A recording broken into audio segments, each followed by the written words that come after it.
Om Swastiastu, pemirsa Gustinet dimanapun berada, semoga saya temui kalian semua dalam keadaan yang sehat, kuat, hidup, dan selamat. Seperti minggu-minggu lalu, kita telah belajar mengenai teknik pernapasan melalui meditasi pernapasan. Karena meditasi itu adalah meditasi dasar sebelum kita melakukan meditasi yang lebih lanjut. Untuk video kali ini, saya akan memberikan pengetahuan mengenai cakra utama, di mana pengenalan cakra-cakra ini sangat penting di dalam melakukan meditasi.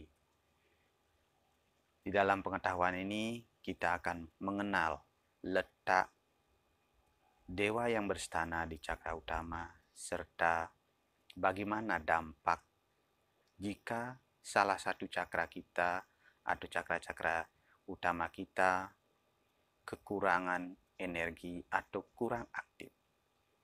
Untuk itu, mari kita simak video ini. Semoga bisa bermanfaat.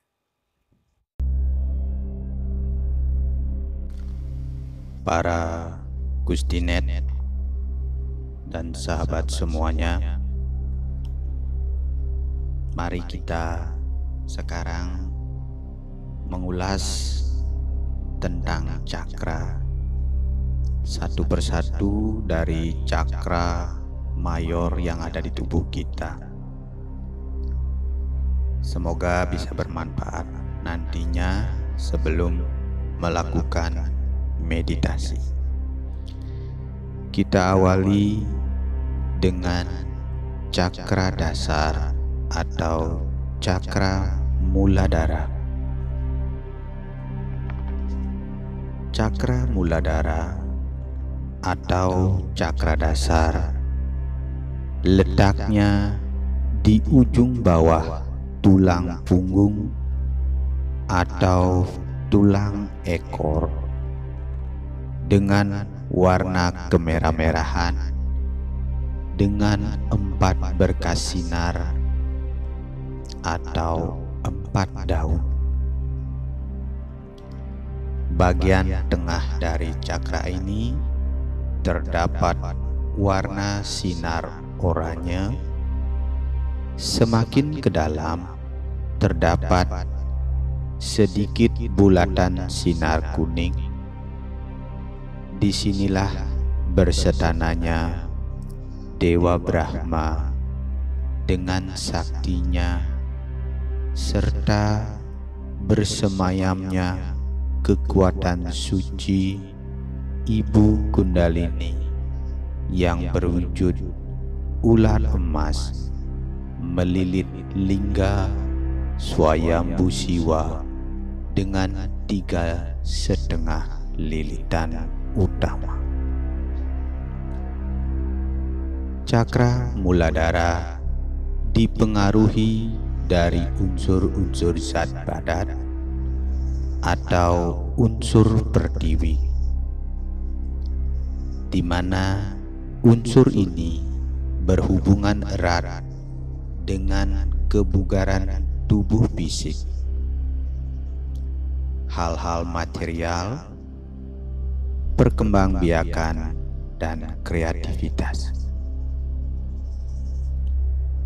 Pengetahuan tentang cakra ini sangatlah penting, mengingat cakra dasar atau cakra muladhara merupakan pondasi yang perlu dikokohkan sebelum menuju ke tingkatan spiritual yang lebih tinggi. Bila pondasi yang rapuh menyebabkan kita terhalang di tengah jalan. Salah satu faktor yang cukup penting yakni memenuhi kebutuhan hidup sehari-hari, terutama di zaman ini, yaitu unsur materialnya.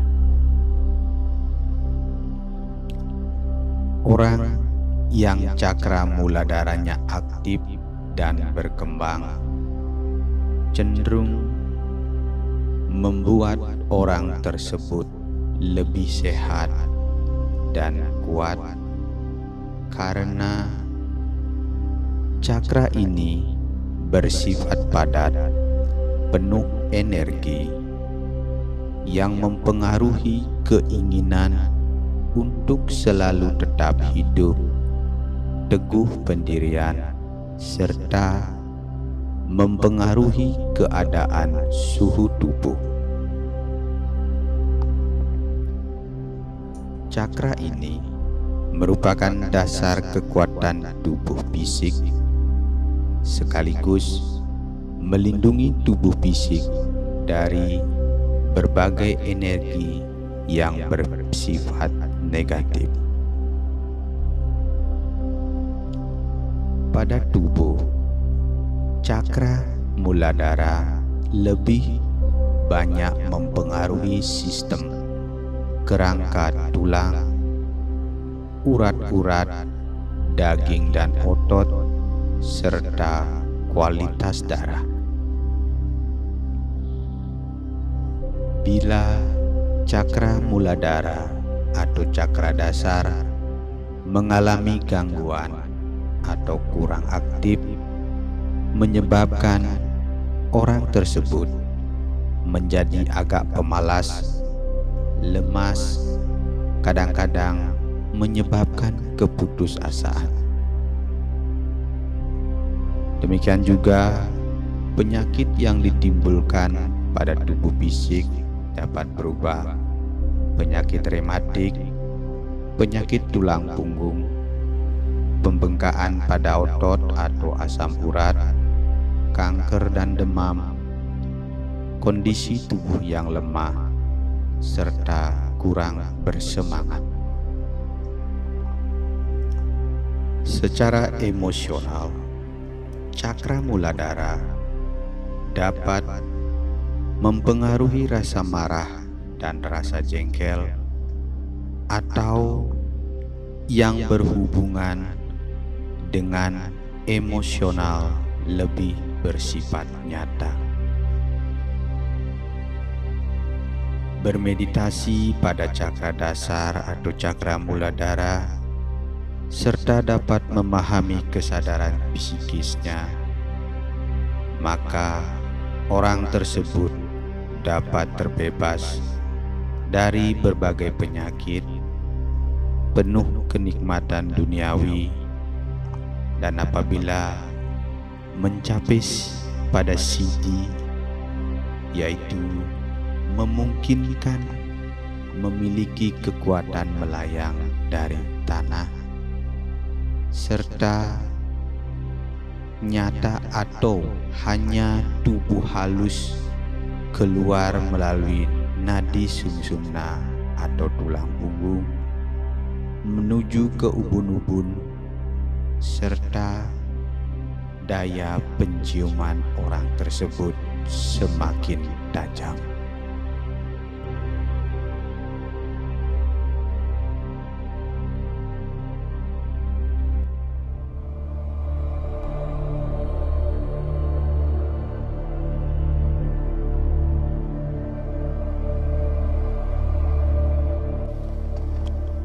Kita naik lagi untuk cakra utama kita yang kedua, yaitu cakra swadhisthana.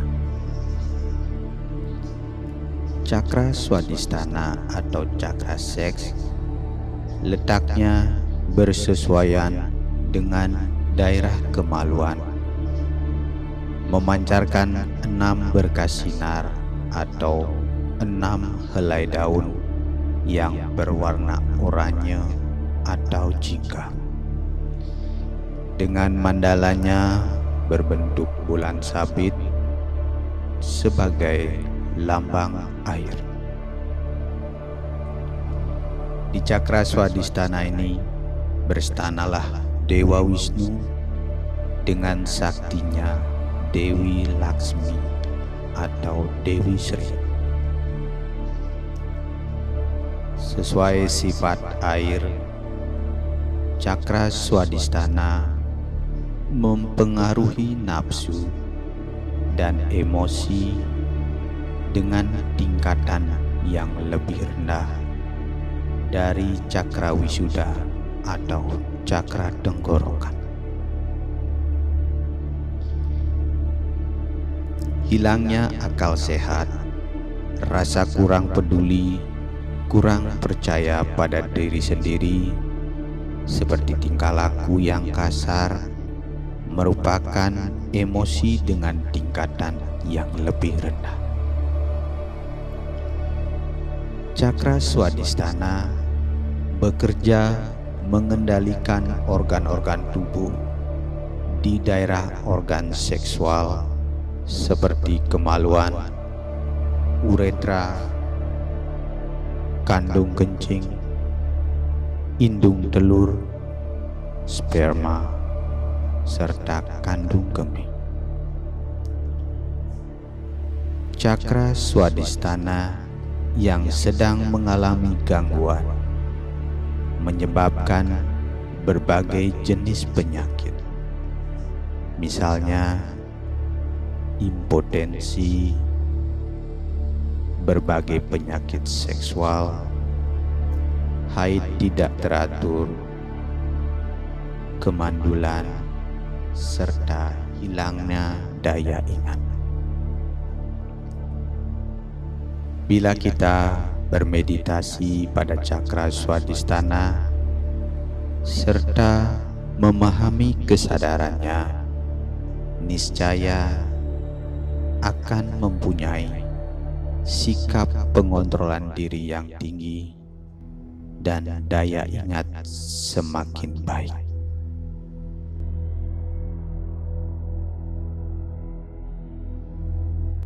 Sekarang kita lanjutkan lagi dengan cakra di atasnya, yaitu cakra manipura. Cakra manipura atau cakra perut disebut pula cakra pusat pemprosesan prana. Akar cakra ini menyebar hampir ke seluruh cakra utama. Cakra manipura yang letaknya bersesuaian dengan cekungan di pusar tubuh fisik.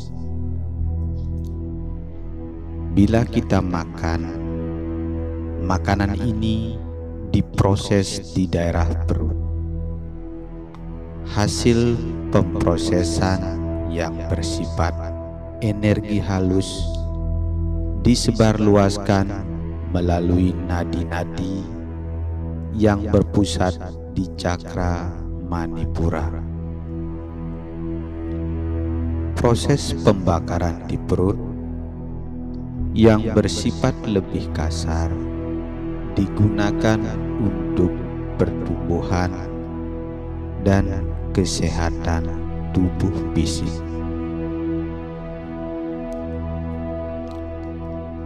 Cakra manipura atau cakra perut terdiri dari 10 berkas sinar atau 10 helai daun berwarna kehijauan. Warna kehijauan di bagian tepinya.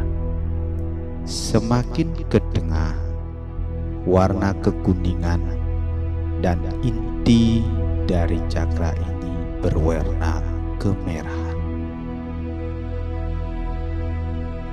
Dewa yang berstana adalah Dewa Wisnu dengan saktinya. Bersifat api, di mana hawa panasnya selalu menuju ke atas cakra manipura, lebih banyak mempengaruhi sistem pencernaan tubuh fisik dengan mengendalikan usus-usus di dalam perut. Bila cakra pusar atau manipura mengalami gangguan, menyebabkan beberapa jenis penyakit seperti busung lapar, pertumbuhan yang lambat atau kekurangan zat gizi, mencret, diare, sebelit, usus buntu, peradangan usus, penyakit kolik, serta hernia. Orang yang bermeditasi pada cakra ini dan dapat memahaminya menyebabkan kita mengerti tentang berbagai pengaruh astral, menguasai tenaga dalam, dan menguasai sifat dari unsur api atau panas atau cahaya. Dengan unsur api atau cahaya, segala emosional bersifat ketidakpuasan, kesedihan, kejengkelan, kemarahan, juga berbagai penyakit dapat dihancurkan, yang pada akhirnya membawa kita pada kebahagiaan yang sempurna, di samping dapat mengerti jalan menuju kematian.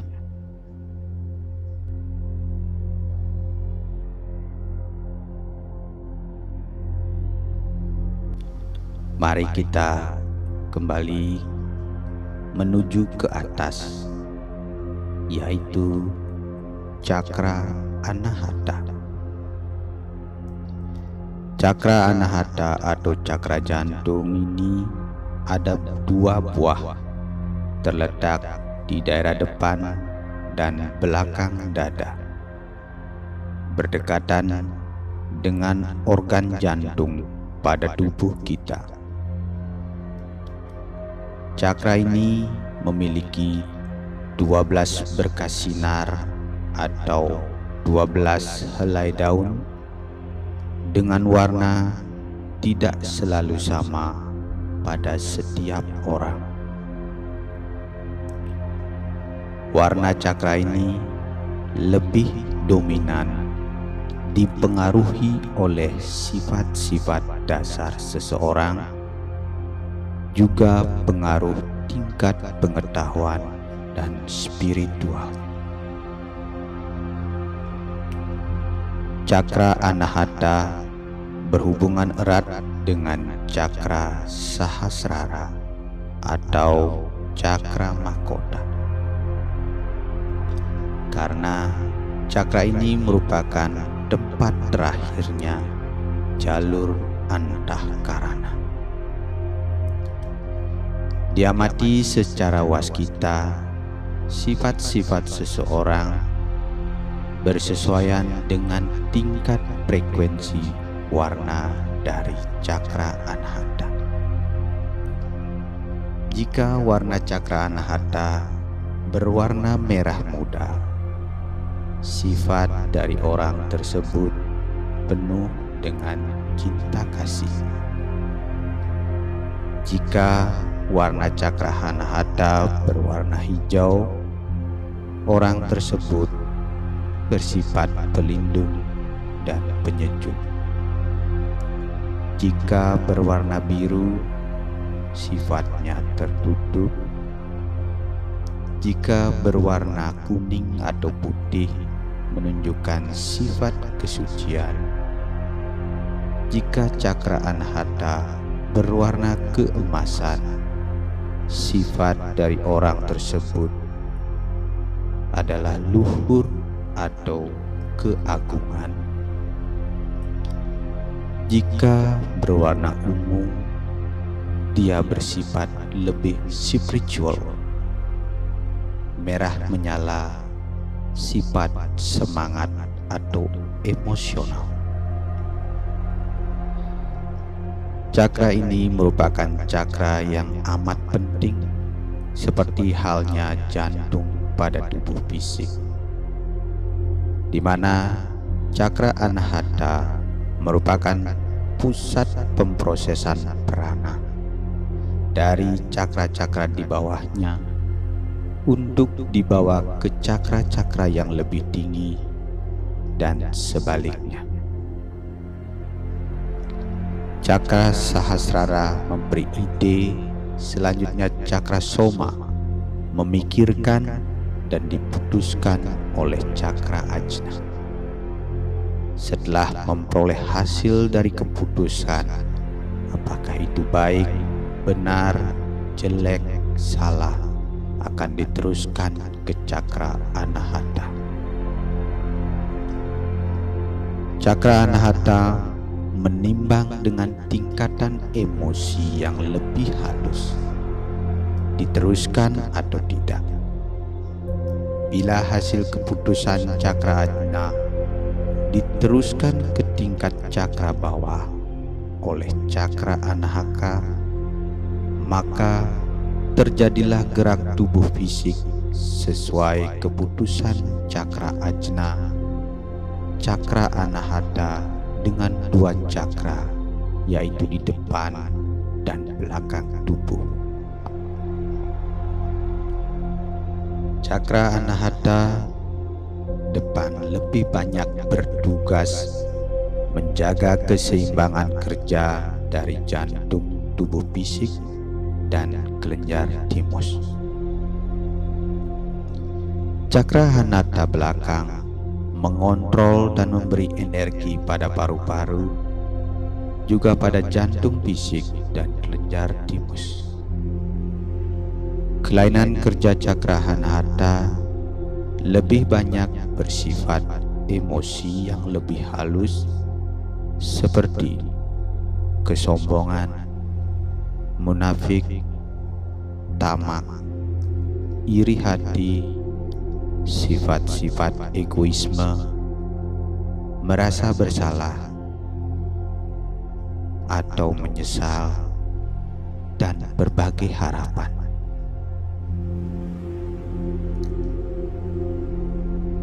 Penyakit yang ditimbulkan secara nyata oleh cakra Anahata yang kurang aktif, yaitu berbagai penyakit jantung, tekanan darah tinggi atau rendah, stres, dan pertahanan tubuh yang lemas. Di cakra Anahata berstana Dewa Rudra atau Iswara dengan saktinya yang bersifat seperti udara. Manfaat bermeditasi pada cakra Anahata serta menguasai rahasianya, juga gemas suara batin yang tepat, niscaya orang ini mampu mengontrol sifat-sifat dari udara, mendengar suara hati, menyadari atau merasakan dengan batin keadaan orang lain, apakah dia sedih, senang, baik, buruk, juga merasakan kehadiran makhluk yang bersifat halus atau gaib. Perasaan kasih sayang semakin tumbuh, kepercayaan terhadap Tuhan semakin mantap, dan dapat mengatasi masalah dengan tenang.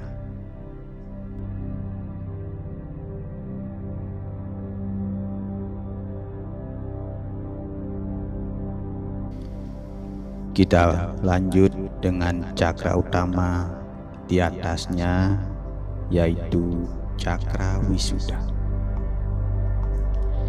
Cakra wisuda atau cakra tenggorokan letaknya di daerah tenggorokan pada tubuh fisik.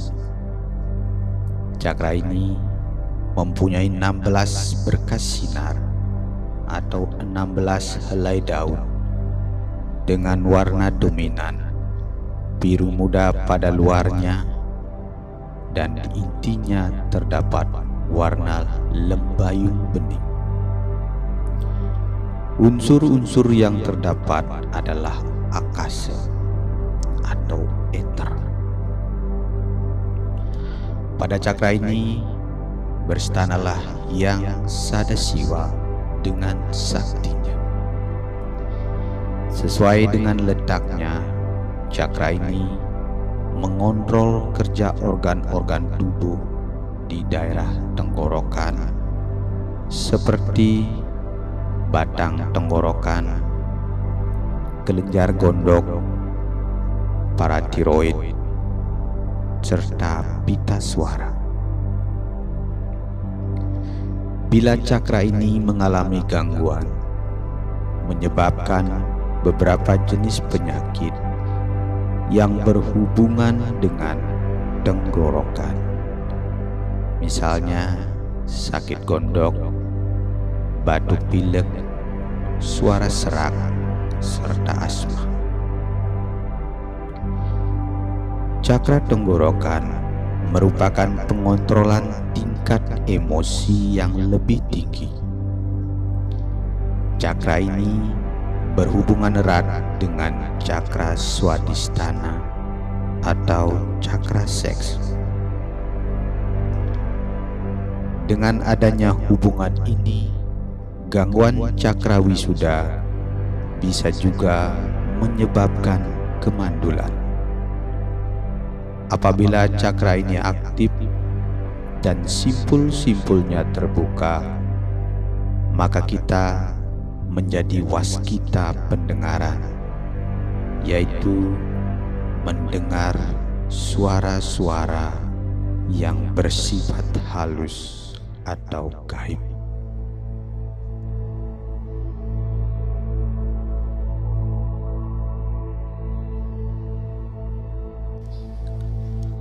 Kita ke cakra utama yang lebih di atasnya, yaitu cakra ajna. Bila mereka yang sudah lama menekuni hal-hal spiritual tentu mengenal kegunaan cakra ajna. Karena keaktifan cakra ajna sangat dibutuhkan, yaitu pewaskitaan penglihatan atau tembus pandang. Dengan melihat secara tembus pandang, baik ke masa lalu, masa kini, dan mendatang.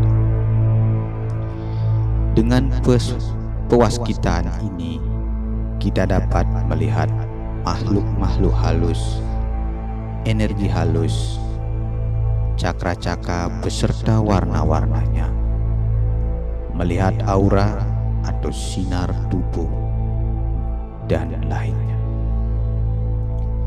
Keaktifan cakra ini memungkinkan kita memvisualisasikan sesuatu lebih jelas, juga dapat menghipnotis.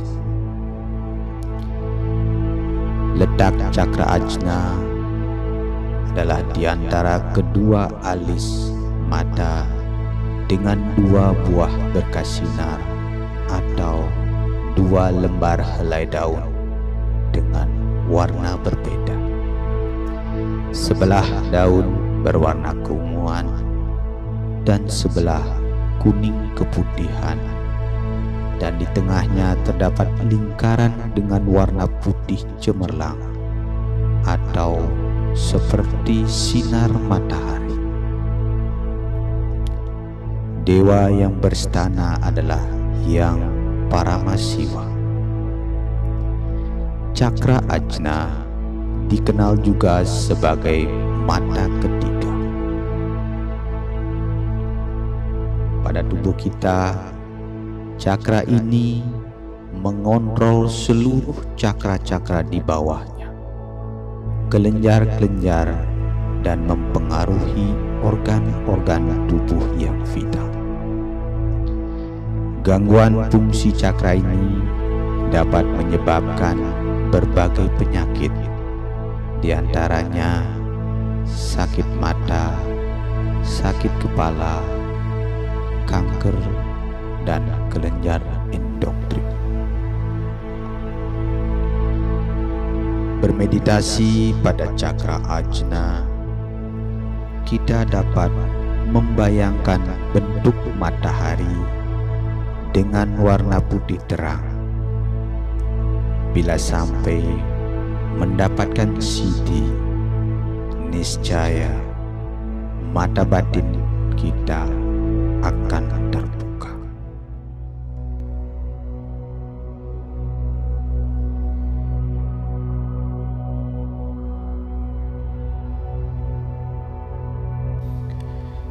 Kita menuju ke cakra utama kita yang terakhir, yaitu cakra Sahasrara.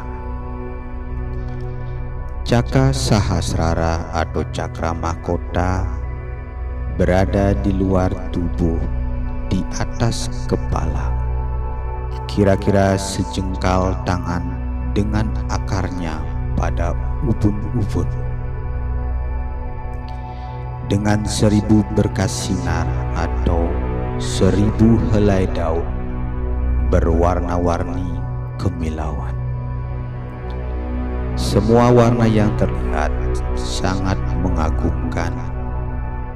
Tidak ada kelihatan warna dominan, kecuali beberapa lembar helai daun di tengahnya. Itu pun tergantung pada tingkat spiritual seseorang. Semakin tinggi spiritual seseorang, warna ini menjadi kuning keemasan.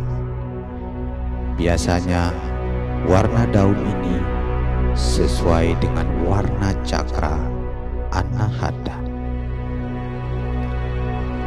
Pada inti cakra ini terdapat tangkai seperti bunga teratai. Tangkai ini terhubung dengan puncak kepala yang sering disebut antahkarana atau tali spiritual. Hal ini sangat penting guna mengetahui tingkat kerohanian seseorang. Jalur antahkarana merupakan jalur turunnya energi yang maha suci dari Tuhan. Diamati secara waskita, energi yang bisa memasuki antahkarana hanya energi yang maha suci, roh-roh yang amat suci. Dari sini dapat kita artikan bahwa jika roh yang kurang suci atau energi yang bersifat negatif, kemungkinannya sangatlah kecil untuk dapat masuk melalui antahkarana. Hal ini dapat ditanyakan pada orang yang sering kesurupan. Apabila orang yang kesurupan merasakan ada aliran energi datang dari puncak kepala atau ubun-ubun, tidak diragukan lagi bahwa energi itu amat halus dan suci. Kalau di Bali kita sebut dengan kerauhan oleh sesunan pada tingkat yang amat suci atau dewa atau betara yang melinggih di kayangan. Jika aliran energi dirasakan datangnya di bawah kepala sebatas leher sampai di atas perut, perlu waspada atau ditahan. Tanyakan pada hati nurani. Kadang-kadang roh leluhur datang dari belakang tubuh, sedangkan aliran energi yang datangnya dari bawah ke atas atau dari kaki terus ke atas, ini biasanya sejenis kala atau puputan yang mengganggu atau membuat sakit. Bila cakra Sahasrara sudah berkembang, akan menuntun orangnya lebih mendalami hal-hal yang bersifat kerohanian dan selalu ingin mengetahui ajaran-ajaran kesucian yang berhubungan dengan ketuhanan. Sifat-sifat dengan kesadaran Somya atau Buddhis yang lebih tinggi. Segala tindak tanduknya didasarkan atas ajaran suci agama atau Weda.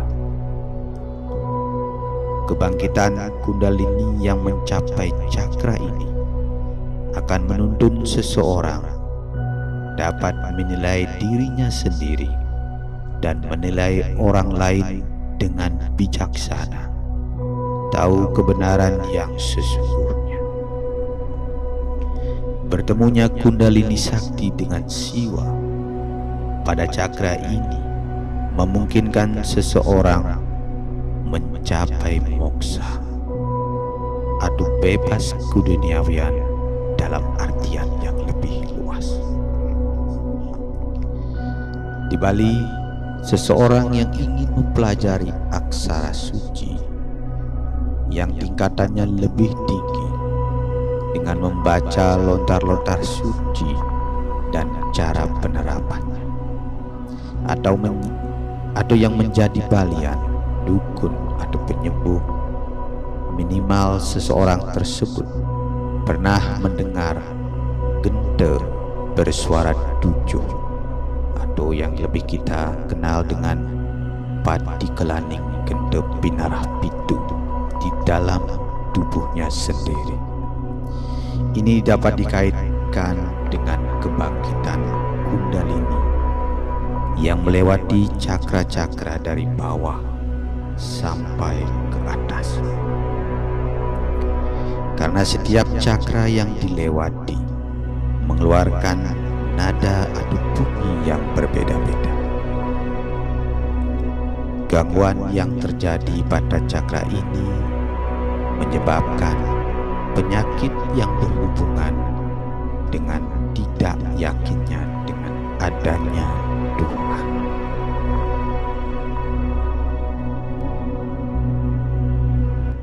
Nah, itu tadi sekilas tentang pengetahuan cakra utama. Semoga video kali ini membawa kita ke dalam pencerahan. Semoga bisa untuk kedepannya memeditasikan cakra-cakra tersebut lebih dalam dan lebih dalam visualisasinya, karena meditasi memerlukan visualisasi serta meyakini kesadaran kita kegunaan dari cakra-cakra tersebut. Jika salah satu cakra kehilangan energi atau kurang aktif, apa yang harus kita lakukan? Semoga video tersebut, video yang tadi pemirsa Gustinet tonton, semoga bisa bermanfaat untuk menuju meditasi yang lebih lanjut.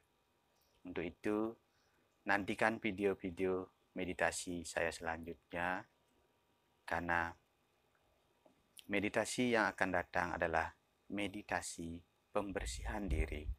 Untuk itu, selalulah stay tune di channel saya.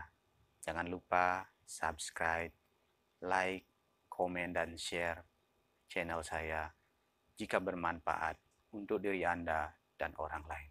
Terima kasih dan sampai jumpa. Om Santi, Santi, Santi. Om.